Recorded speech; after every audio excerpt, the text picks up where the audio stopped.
शुरुआत सबसे पहले एशियाई बाजारों से करते हैं और इस वक्त हम देख रहे हैं कि जो संकेत मिल रहे हैं वो काफ़ी मिले जुले हैं। हालांकि सुबह हमने देखा था कि कमजोरी काफ़ी ज़्यादा हावी थी एशियन मार्केट्स में, लेकिन अब हल्की रिकवरी देखने को मिल रही है। गिफ्ट निफ्टी अब हरे निशान में आ चुका है, करीब 25 अंक ऊपर इस वक्त गिफ्ट निफ्टी कारोबार कर रहा है।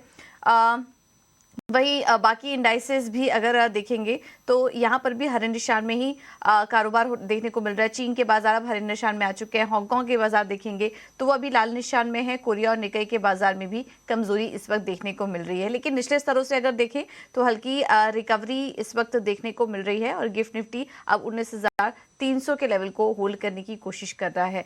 एशियन मार्केट की बात करें तो यहाँ पे कुछ डेटा पॉइंट्स आए हैं आपके सामने, एक एक करके वो रख देते हैं, जिसकी वजह से हमने देखा था कि जो शुरुआती संकेत मिल रहे थे वो कमजोरी के थे।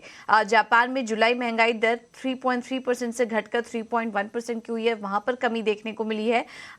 लेकिन एक चीन की तरफ से एक डेवलपमेंट हो रहा है और चीन की बड़ी रियल एस्टेट कंपनी एवरग्रांडे ने बैंकरप्सी के लिए अर्जी दे दी है और ये यूएस बैंकरप्सी कोर्ट में ये अर्जी दी है। तो ये एक नेगेटिव खबर है। चीन में जिस तरीके से इस वक्त स्लो डाउन की बात की जा रही है, ये एक कॉर्पोरेट फ्रंट पर अगर देखेंगे तो एक नेगेटिव खबर है। हालांकि वहाँ के सेंट्रल बैंक का कहना है कि हम लिक्विडिटी कायम रखने के लिए कदम उठाते रहेंगे और आर्थिक हालात में भी सुधार के लिए कदम उठाते रहेंगे। तो उसके बारे में हम आगे बात करेंगे, लेकिन अगर बाकी दुनिया भर के बाजारों से बात करें तो इस कमजोरी के ही संकेत दिखे कल। अमेरिकी बाजारों में भी कल हमने वीकनेस ही देखी और 1 जून के बाद पहली बार ऐसा हुआ कि डाउ जोन्स अपने 50 डेली मूविंग एवरेज के नीचे बंद हुआ।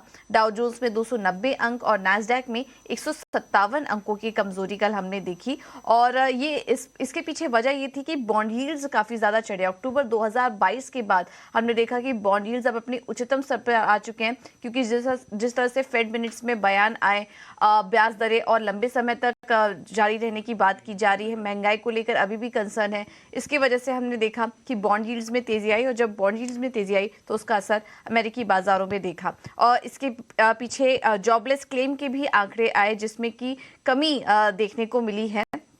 तो ये भी कहीं ना कहीं एक नेगेटिव की पॉइंट था और फेड जिस तरीके से कोशिश कर रहा है जॉब मार्केट में स्लो डाउन लाने की, ऐसा कुछ देखने को नहीं मिल रहा है और अनुमान से बेहतर नतीजे यहाँ पर देखने को मिल रहे हैं जॉबलेस क्लेम के। इसके अलावा नतीजों का भी हमने इम्पैक्ट देखा। अच्छे नतीजों के बावजूद वॉलमार्ट का शेयर चल नहीं पाया और 2% की गिरावट वहां पर थी। सिस्को के नतीजों में अच्छी तेजी देखने को मिली और नतीजों के बाद हमने देखा कि 2% की मजबूती वहां पर भी देखने को मिली है। लेकिन ओवरऑल संकेत की बात करें तो कमजोर संकेत ही मिल रहे हैं। यूरोप बाजारों में भी, यूरोप मार्केट में भी हमने कमजोरी ही देखी। और कच्चे तेल की बात करें तो 3 दिन की गिरावट के बाद कच्चे तेल में कल हल्की रिकवरी हमने देखी। डॉलर में हल्की नरमी आई, इससे कच्चे तेल को सहारा मिला। और चीन की तरफ से सेंट्रल बैंक ने लिक्विडिटी बनाए रखने की बात की।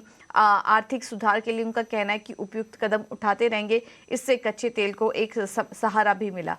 लेकिन कमोडिटी मार्केट पर नजर डालेंगे तो बढ़ते यील्ड के कारण सोना 5 महीने के निचले स्तर पर पहुंच चुका है। तो ये बॉन्ड मार्केट और कमोडिटी मार्केट का एक्शन आपकी स्क्रीन पर। तो कुल मिला के बात करें, नतीजे इस वक्त कुछ मिले जुले ही देखने को मिल रहे हैं आज भारतीय बाजारों के लिए। एक बार हम समझ लेते हैं कि एफआईआईज और डीआईएस के आंकड़े क्या कह रहे हैं, उसके बाद आज के लेवल्स कौन कौन से इंपॉर्टेंट होंगे इस पर भी एक बार नजर डालेंगे। एफआईआईज और डीआईएस के आंकड़े अगर देखें तो कैश मार्केट में एफआईआईज ने 1510 करोड़ की बिकवाली की है, डीआईएस ने 313 करोड़ की बिकवाली की है। इंडेक्स फ्यूचर में भी बिकवाली का ही आंकड़ा है, लेकिन छोटा आंकड़ा है 216 करोड़ का। इंडेक्स ऑप्शन में अगर देखें तो 38,140 करोड़ के आसपास की खरीदारी का आंकड़ा यहाँ पर नजर आ रहा है। तो ये है एफआईआईज और डीआईएस का एक्शन।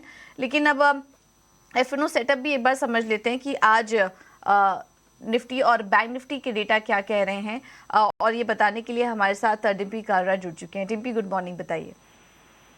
गुड मॉर्निंग पूजा। अगर अभी आप थोड़ी देर पहले ग्लोबल मार्केट्स के जब डाटा पढ़ रहे थे उसमें आप ये बता रहे थे कि कुछ क्रिटिकल लेवल्स के नीचे जाके यूएस मार्केट्स की क्लोजिंग हुई है। देखिए, आप इससे पहले भी इंडियन मार्केट थोड़ा डीकपल्ड था। एक्चुअली में देखा है तो अभी भी डीकपल्ड ही है, क्योंकि यूएस मार्केट्स में जो फॉल आ रहा है उसका एथिकली इम्पैक्ट इंडियन मार्केट्स पे ज्यादा होना चाहिए था और हमने सपोर्ट ब्रेक कर देने चाहिए थे। अभी तक तो हमने वो सपोर्ट ब्रेक नहीं किए हैं।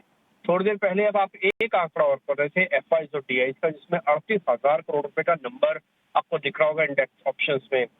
टिपिकली कल हुआ क्या, इसी 38,000 करोड़ के अंदर नंबर के अंदर काफी हद तक कहानी छुपी है। मैं आपको बताता हूँ।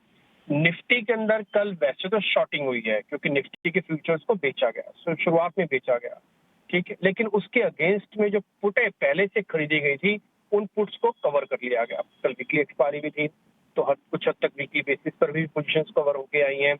तो इसलिए कल का सेशन फ्यूचर्स को बेचने का और पुट्स को कवर करने का था। इसलिए आप पुट्स का यानी कि ऑप्शंस का डाटा 38,000 करोड़ का देख पा रहे हैं। क्योंकि बेचा बहुत ज्यादा नहीं है तो इसलिए और सारे सेगमेंट आपको थोड़े छोटे छोटे दिखेंगे। दूसरी बात, रिटेल ने कल भी यही किया। रिटेल ने भी कल अपनी पुट्स को कवर किया है। पुट कवर करने से आपके दो चीजें बच गई। पहला, सपोर्ट बच गया। 19,300 का सपोर्ट था, मार्केट ने फिर से टेस्ट किया, बचा के ले आया। और उसके बाद 43,800 का एक क्रिटिकल पॉइंट है, मेक ब्रेक लेवल है बैंक निफ्टी का, उसके ऊपर उसने आके क्लोजिंग दी है। आज फिर से आप हो सकता है हल्का गैप डाउन करें, लेकिन ये सारी की सारी चीजें उसी चीज को आके फिर से रीटेस्ट करवाने के लिए पहुंचेंगी। जब तक आप 19,300 के नीचे जाते नहीं, मेजर फॉल आएगा नहीं। जब तक आप 43,800 के नीचे क्लोज नहीं करते हैं, मेजर फॉल आएगा नहीं। क्या तेजी आ जाएगी? तो उसके आंकड़े भी नहीं है, क्योंकि जैसे मैंने आपको कहा कि शुरुआत में ही कल एफआईज ने और रिटेलर्स ने दोनों ने फ्यूचर्स को बेचा है और दिन भर उन्होंने फ्यूचर्स को कवर नहीं किया बल्कि पुट्स को कवर किया है। तो इसलिए आप थोड़ा स्टॉक स्पेसिफिक रहिएगा। आज का सेशन भी पूरा इसी चीज में निकल जाएगा कि आप 19,300 तोड़ते हैं कि नहीं तोड़ते, 43,800 के कितना नीचे और कितना ऊपर रहते हैं। इसलिए दोनों के पास अभी भी अपने सौदे खुले रखे जा सकते हैं। और एक और चीज मैं ऐड ऑन कर दूं, इसमें करीब 10 शेयर एफ&ओ बैन में भी चल रहे हैं। तो जो ट्रेडर्स की एंजाइटी है ना, उनका बेचैनीपन है, वो साफ साफ दिख रहा है। 10-10 शेयर एफ&ओ बैन में जाने का मतलब है कि अपनी पोजीशंस को सेटल नहीं कर रहे। दोनों को ऐसा लग रहा है कि मेरे को प्रॉफिट मिलेगा, तो इसी एक आदमी को तो हारना होगा। इसलिए अगले 2 से 3 दिन के लिए तैयार रहिएगा। ये कुछ ज्यादा लंबा मोमेंटम नहीं बनने वाला। ये ब्रेकडाउन या ब्रेकआउट जल्द ही करने जा रहा है। बिल्कुल। तो मार्केट में जो बेचैनी नज़र आ रही है उसकी वजह से सलाह दे रहे हैं डिम्पी कि स्टॉक स्पेसिफिक रहने की ज़रूरत है और आज भी थोड़ा सा रेजिस्टेंस और सपोर्ट को चेक करने की ज़रूरत है। बात करें निफ्टी के सपोर्ट की तो 19,300 से 19,200 और रेजिस्टेंस की बात करें अगर 19,600 से 19,800 के पास। इधर बैंक निफ्टी की अगर बात करें सपोर्ट के तो 43,800 से लेकर 43,600 और रेजिस्टेंस की बात करें तो 44,200 से लेकर 44,500 के पास है।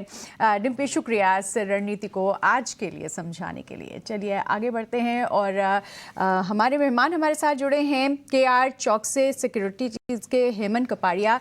गुड मॉर्निंग हेमंत, बहुत शुक्रिया इटीना सुदेश के साथ जुड़ने के लिए।